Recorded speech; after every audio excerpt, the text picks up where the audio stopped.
Welcome back to Andy's Balcony. I go through this routine most, if not all of the time, because I'm pleased to say, Andy, there's a growing audience that maybe we haven't spoken to previously, so the explanation is worth going through. Andy's Balcony, we are at a sensible social distance, no Qatari regulations regarding COVID-19 have in any way been compromised in the making of these programmes, and you can look forward to a very special guest joining us shortly. Yes. After I've briefly, oh, by the way, that's something that's getting a mention, the colour of these tops. What, yours? That made me smile. I've had one or two liken the colour of the tops of the jackets that I was just going to say, you're a kind of throwback to 1992, aren't you? Yes.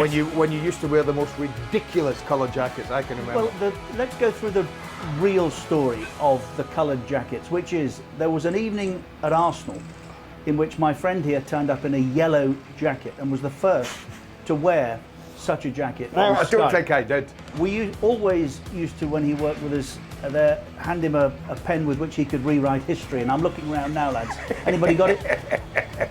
But what we at the time decided was we had a stylist. Yes. And it was decided quite a bad one, I have to say. We needed something to get people talking. Now it worked because we're still talking about the colour of those jackets all these years. Yeah, well, in fairness to me, I discarded mine very quickly. You though loved them. No. Yeah, you did. You kept going for years. You were allowed to discard them, and I, as ever, was doing what I was told. And me? By the management. I was told discard them. And I remember getting to a point whereby I stopped wearing them. I was at Manchester City, and I always used to carry two in case I ended up in the colour of one of the teams that were playing on that afternoon. So I've got two jackets with me, and the steward comes up to me and he says, "Hey, Keezy, what colour jacket today?" And I went, "Well, I haven't decided yet." He said, "We're having a sweep. Well, there you go. I can make a few quid." There you go. They were ridiculous. It was at that point I thought, need to stop this. Okay, briefly from newspapers around Europe. In Spain, it looks as though they are edging towards a conclusion to end this current season, although Quique Setién, the current president of Barcelona, says if the season is ended, I don't want to be champion, it would feel wrong. Okay, that'll be an interesting one. Would you feel uneasy about the same situation? Were you playing still? Do you know what? If I was Barcelona and I was top of the league and the rule makers decided in their wisdom that we can't play on because it's unsafe for everybody, so the league is going to be called off now, and the powers that be decide Barcelona are going to be champions, would I say I don't want to be champions? No, I wouldn't. Why would I?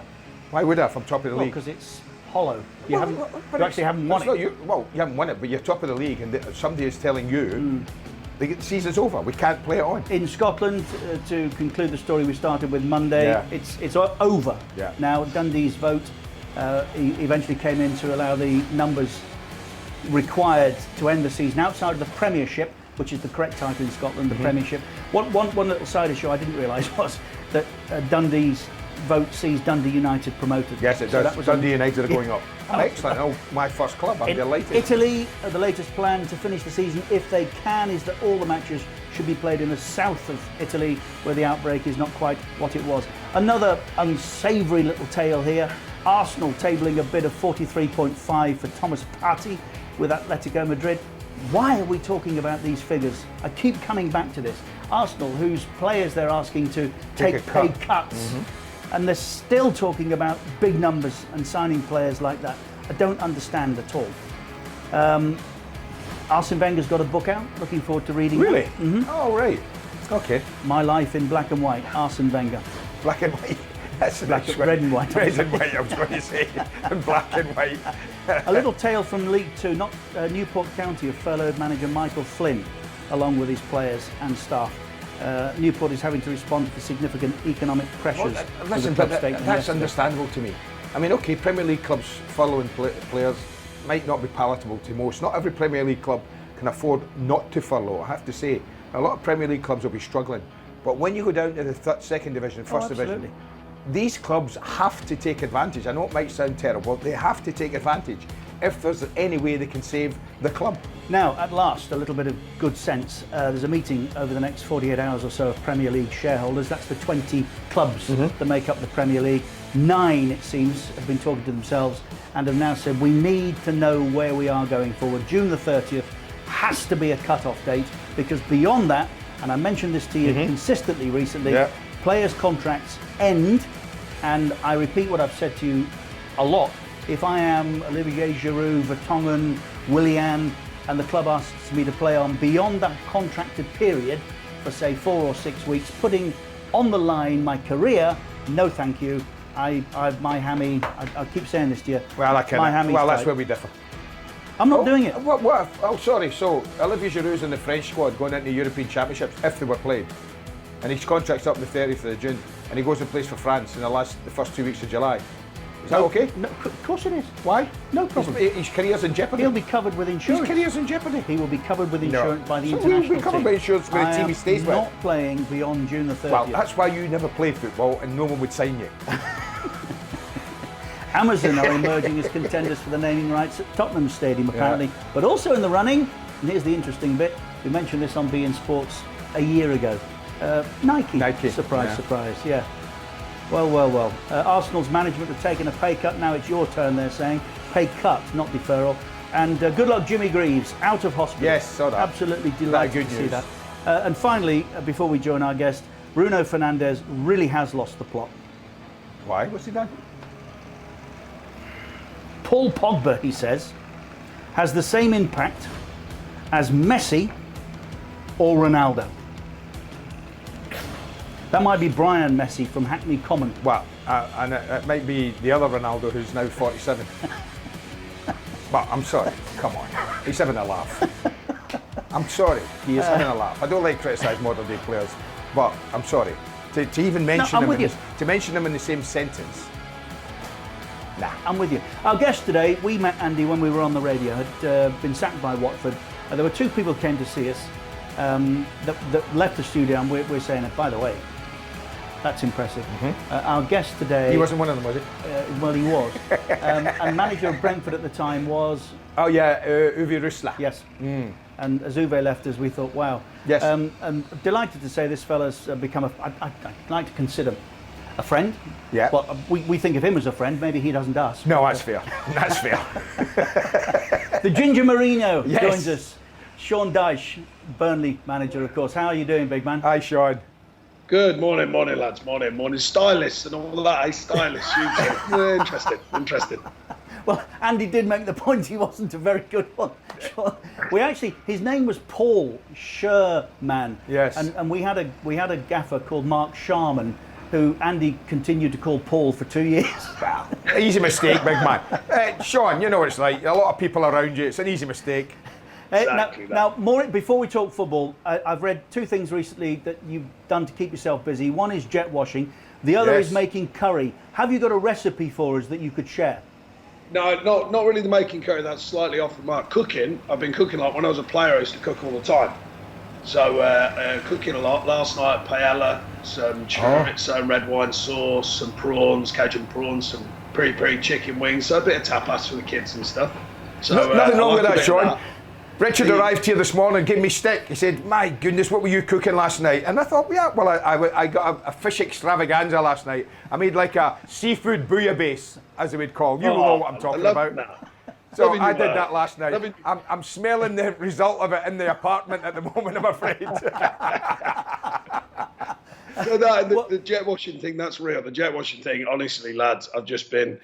Look, we know the serious side of all of what's going on, but there is a light side, and it's just like, what do? You're just there in a patio and a drive, and I went outside of like where my drive is. There's like a turning circle that 3 houses share, so I even did that. I even just got the jet washer and did that as well. So now your house is a completely different colour to the one that started this. No, he's saying good citizen. He did everybody else's as well. Oh, well, that's good. Good lad. No, I think that's fair.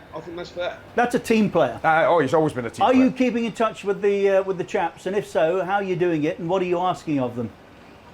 Yeah, mainly the staff. The players, there's not much to report. What you're going to do. I've had a Zoom call with them just to say hello, really. But, there's not a lot to report. It was, just some familiar faces, say hello, tell them, we've got some idea of plans. So not dates, obviously, but we've got a plan. So we were fortunate, actually. We as a staff, we felt this was going to go longer. So therefore, we told the players to have 10 days, 2 weeks of doing nothing, as you would at the end of a normal season.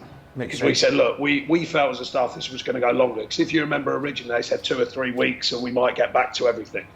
We were like, no, that's not going to happen. So we spoke with the club doctor. So we actually shut them down for 10 days, 2 weeks and said, do nothing apart from, the government guidelines on your bike and stuff like that. So we just started building it back up again now. So we sent out their GPS units and now we can monitor what they're doing. And now they'll have a more serious kind of regime, if you like, building back up, and hopefully when we get a date where we can get back in and get back going again. How long do you think it'll get, or rather take, Sean, to get them back to the levels they were at when we finished? Well, I think it's slightly different because Andy will tell you, when you go away in the summer, they'll have a few beers and a bit of that extra, a burger and a relax, and they'll be by the beach and all that. Well, they've not been doing that. No, but seriously, they've not been doing that. They've been in their houses, they've been with their families. Highly probable that they've been eating well. They've been ticking over anyway because you've got nothing else to really get your hands dirty with. You know what it's like. Joking apart, you jet wash. Now it's not the same feel-good factor as when you're keeping fit and you're feeling well.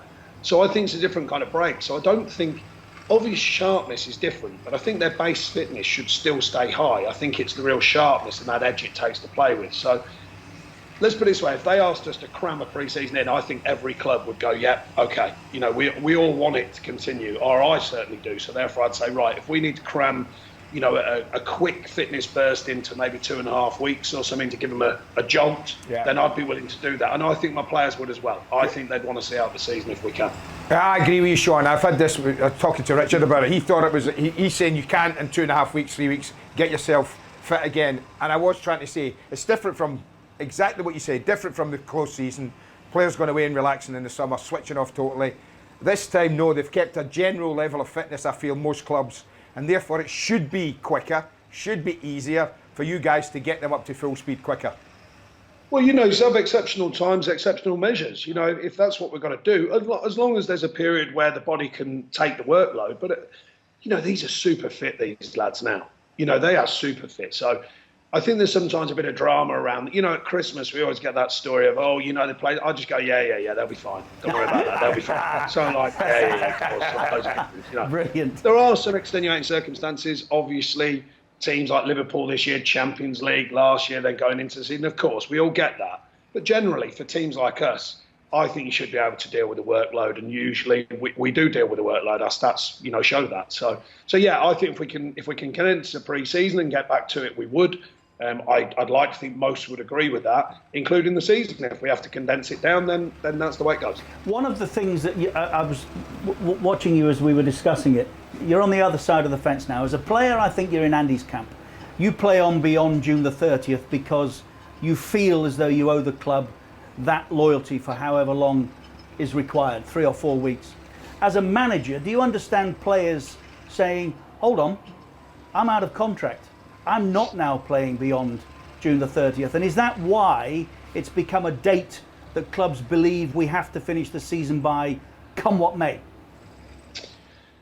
I think everyone, let's face it, we're all searching for a defining moment, which at the minute is unlikely to be there. It's kind of drifting, and we're all waiting for news, certainly weekly, if not daily. We're all waiting for the shifts in the virus, the way the world's going to operate. So I'm not sure about this definite date, but I do understand the player side of things. But equally, it depends on every situation. There'll be players that have been at clubs for a long time, and they'll feel them clubs have been very fair to them, whether it's through their contracts or the way they've been treated. And they might think, well, like I said, extenuating, circumstances. So therefore, we have to be more flexible.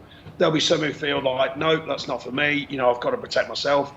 I think it's a grey area. I don't think it's easy. I think if they could, extend that, or there's a period of insurance, or there's a period or a way of dealing with that, that might be beneficial. But I don't know. I think that's going to be. These are the complexities. So what people think, you guys know because you're in it, so to speak. But everyone thinks we just restart and that's it. There's so many complexities. And by the way, if it doesn't restart, there's even more. I mean, there is a wave of complexities through contracts and bonuses and achievements and all sorts that open up. So I think there's so many different things that are going on behind just the fact of whether we can get playing again. there's so many different angles to it. It is a difficult one for all. I must say, in this case, we all question the powers that be in these situations, the Premier League or the FA and etc. I think it's a real tough one, a real tough situation. You're right. Liverpool have their own unique problem. Their kit deal with New Balance runs out on June the 30th. So hasn't there been an agreement made though? Well, had they won the title, they would be in the new kit. I don't think there has, Andy. No. And if I'm Nike and I'm sponsoring the new kit, I'd quite like the idea of them winning the title in my kit. That's what I'm saying. So they have got a problem there that others might not have to face as well. So, let's talk football. Well, let me ask you. You know, we've talked about players there, Sean, and what they are doing. What is the coach doing? What are you doing? What's the manager doing? Are you still sitting there? Are you in daily conferences with your staff? Are you still talking about players you might be looking at ongoing? Or are you kind of half shutting down as well? The Karcher K7 that I bought. You mean apart from the Karcher K7 that is like unbelievable at jet wash and everything? Apart from that, I've been talking about no recruitments. Look, the thing really is one at the minute. It's achieving the achievables. There's certain things at the minute we can't achieve, but there are some things we can. So in-house, we've been looking at players, obviously through video analysis. We've been chatting through with the recruitment department. Not so good on the finance, or not so easy with the finances, quite obviously at the minute, to know what's going to go out, what's going to happen with our situation. We can control that, but we can't control everyone else. But you said that whatever we think of it all, it will go forward. The world will turn. We know what it's like. We haven't seen anything as powerful as this, or I haven't in my life, but it will start again. It will return. It might return differently. We're trying to be as open-minded as we can of all the different things that might change. The markets might shift, the recruitment side might shift, as you rightly said, contracts and things like that might change situations. What will be the governance of that, we don't know yet. So just really trying to be quite broad brush with it all and just keeping an eye on things and keeping up to speed with the news coming out, but equally not going too far away from our general plan. We're always looking to recruit because quite obviously we don't throw massive money around. So therefore we're always on the back burner just seeing who's out there and what's available. And, if we can find a hidden gem who's cheaper but can develop into a very good player. So that's an ongoing thing for us, really.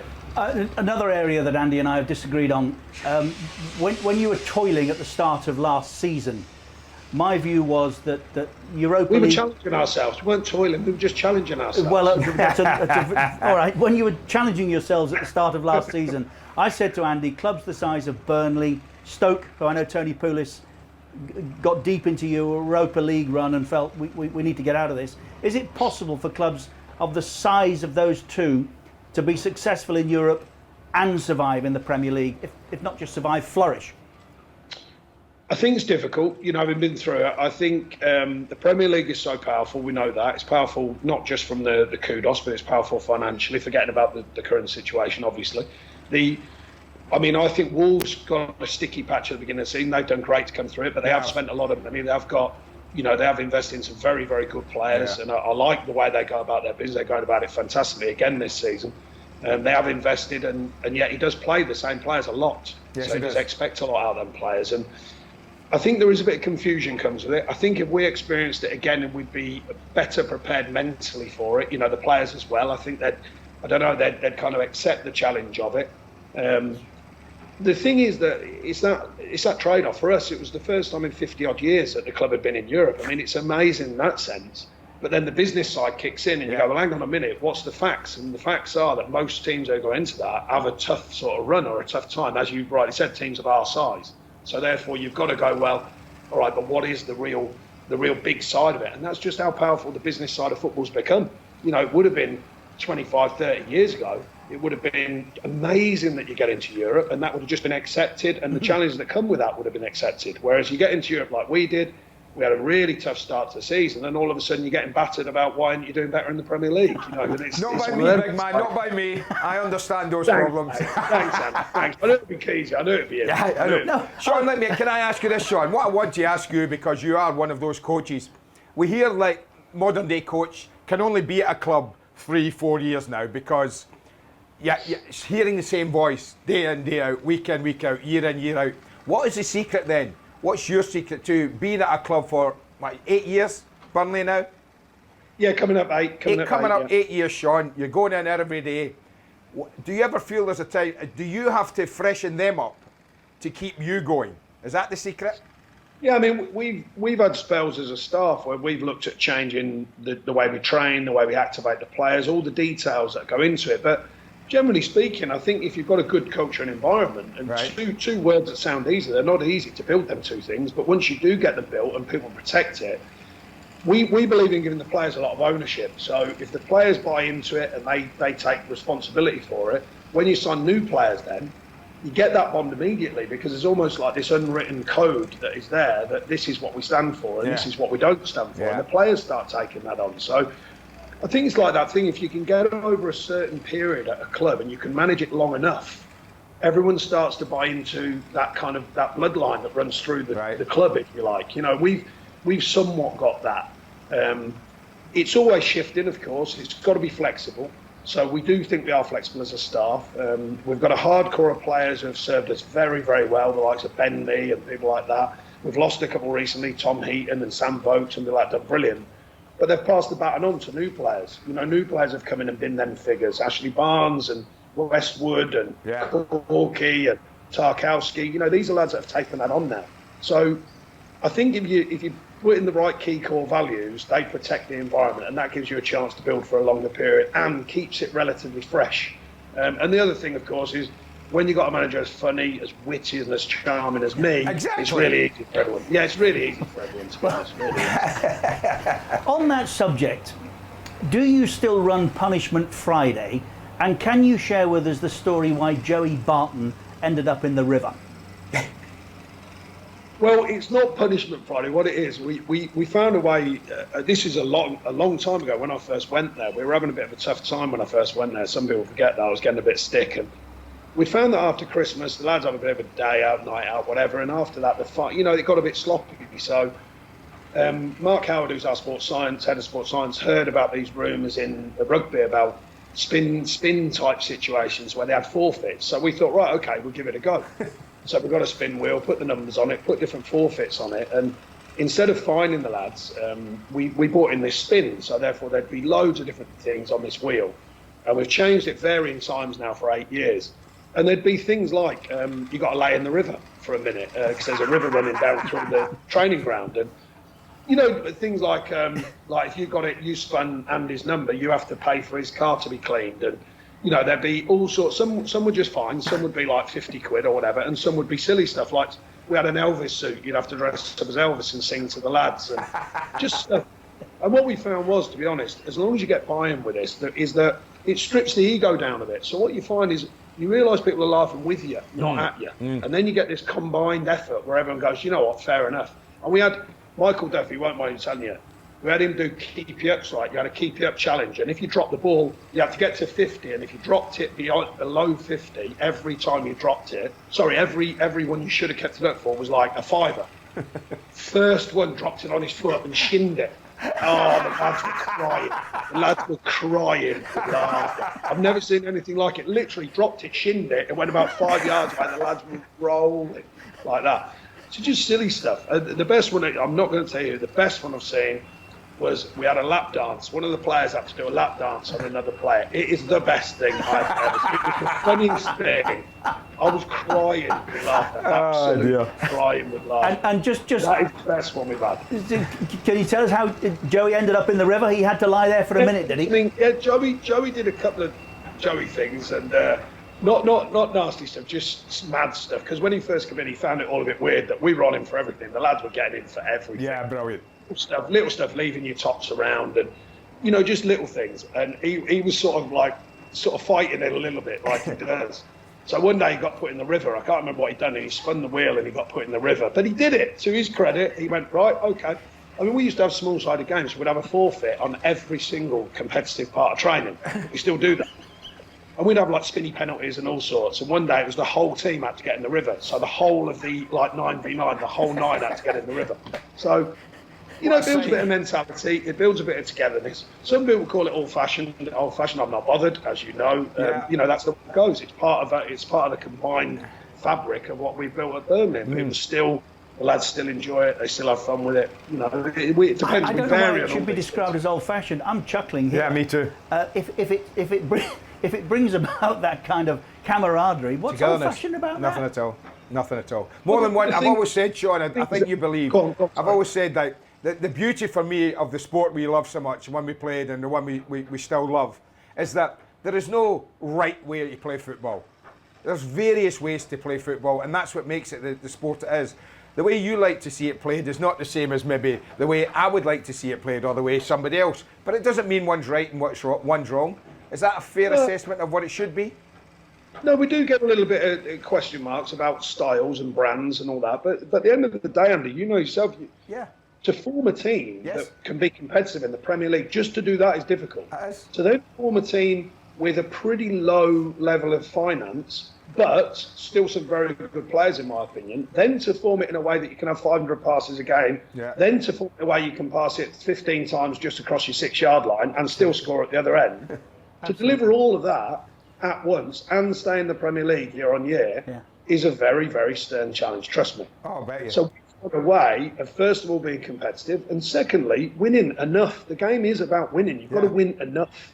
And for me, if all football changes to where everyone plays the same way, I just think it won't be as exciting. I just think it'll be... Sean, it'll be. Sean, it could end up being slow, method-bound, non-physical, non-productive, and just a bit kind of wishy-washy, you know, where people are just waiting for a moment of magic. Whereas I think if you can keep a feel to it, and our performances, I think, do bring a feel, they bring a reaction from a crowd, you know, good, bad, or indifferent, but they do bring a reaction. And I still think that's part of football. Sean, and I think, do not change. Whatever else, do not change, please. No. We need, as Andy said, we need these various different ways, and it's a joy to watch. It's a way we grew up. Listen, as I will say, can't thank you enough. What do you know what's on the menu tonight? What are you cooking? I don't know tonight, actually. I normally look in the fridge and see what's there and then start rustling something up. But it might be something simple tonight, because it was quite a bit of cheffery going on last night, whereas tonight might be homemade burgers or something like that. It's a lovely day, beautiful day. I think it's going to be 20 odd degrees, so it might be just a simple barbecue. For me, Sean, don't worry, chicken stir fry for me tonight, so I'm okay tonight. Which that means the flat will be smelling again tomorrow.